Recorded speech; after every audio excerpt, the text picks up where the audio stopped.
Bago pang lahat ay magandang hapon sa inyong lahat. Alam nyo, maganda palang maiksi microphone. What?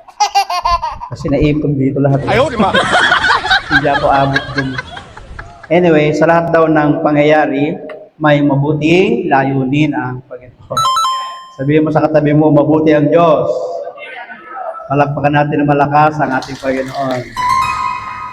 Tatlong bagay ang gusto kong puntusan sa inyo, ang magulang, ang krus, ang pagtanggap.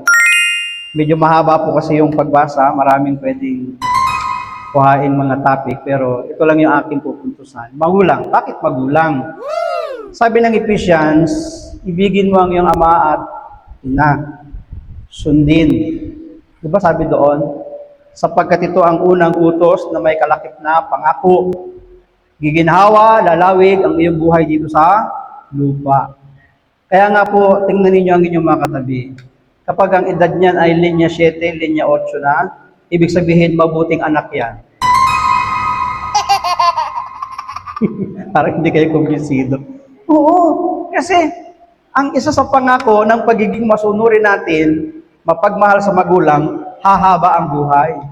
Lalawig at giginhawa pa ang buhay. Di ba yun yun? Kaya lang, ang medyo parang tanong, bakit pagdating sa pagbasa natin, may kontra? Oh, no! Ang umiibig sa kanyang ama at ina ng higit sa akin, ang umiibig sa kanyang anak ng higit sa akin, hindi karapat-dapat. Bakit po kaya? Parang may kontra. May conflict po ba? Wala pong kontra yon. Ang background po kasi sa pagbasa natin, ipinagpauna na ni Jesus na ang kanyang mga tagasunod ay haharap sa mga pagsubok, pag-uusig, ipipersecute dahil sila ay tagasunod ng ating Panginoon Jesus. At siyempre, ang unang magiging taga-usig, tagapag-persecute sa kanila ay ang kanilang pamilya. Oh, no! Ang kanilang nanay, ang kanilang tatay, ang kanilang anak, or miyembro ng pamilya. Bakit? Ano ho ba ang relihiyon nila nung time na yon na si Jesus? Ay nasa Israel. Ano ang kanilang relihiyon? Judaismo. Tapos ngayon, may magiging miyembro ng isang pamilya na tagasunod ng Panginoon. Pagkatapos i-introduce niya sa kanyang pamilya, sa palagay po kaya ninyo, matatanggap ng pamilya niya yon? Sa isang bahay na magkakaiba ang paniniwala, magulo, Yes! Katoliko, Protestante, tapos may membro ng dating daan, tapos may iglesia. Imagine ninyo kung magkakaiba ang pananampalataya sa loob ng bahay. Bawat kibot, may debate yan. Bawat kibot, may pagtatalo yan. Bakit? Magkaiba ng pananampalataya eh.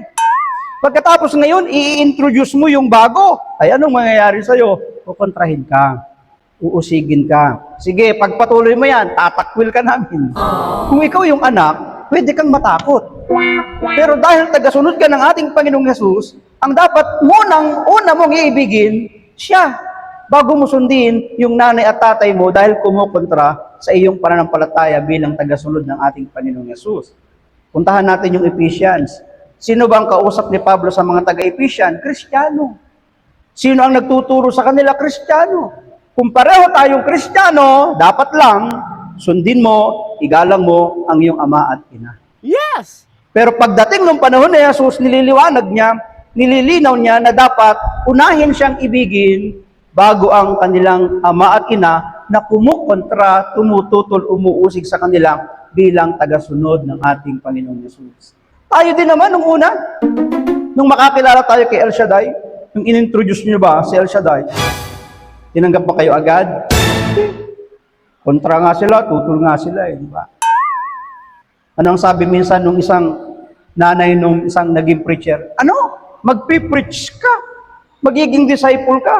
Paano ka mabubuhay sa pagiging preacher, sa pagiging disciple? Minsan may mga ganun na senaryo sa ating buhay. Maraming tutol, maraming kontra. Yun yung sinasabi ni Jesus na dapat mong unahing ibigin mo siya para ano? Maging karapat-dapat. Sabihin nga po ninyo, karapat-dapat. Paano ba ako magiging karapat-dapat sa Panginoon? Unahing ibigin siya bago ang ama, ina, anak. Kaya ba natin? Konting pagsubok lang, konting problema lang eh. Mukhang nahahadlangan eh. Nung anak, nung asawa, nung magulang, ang paglilingkod eh. Minsan napipigilan eh. Minsan hindi lang magulang, hindi lang anak, hindi lang pamilya. Minsan konting ulan lang. Oh no! Mukhang hindi na-a-attend. Buti na lang, hindi umulan ngayon. Kasi kung nauna yung patak ng ulan, siguro, kunti tayo dito ngayon. Buti na lang, wala pa yung ulan.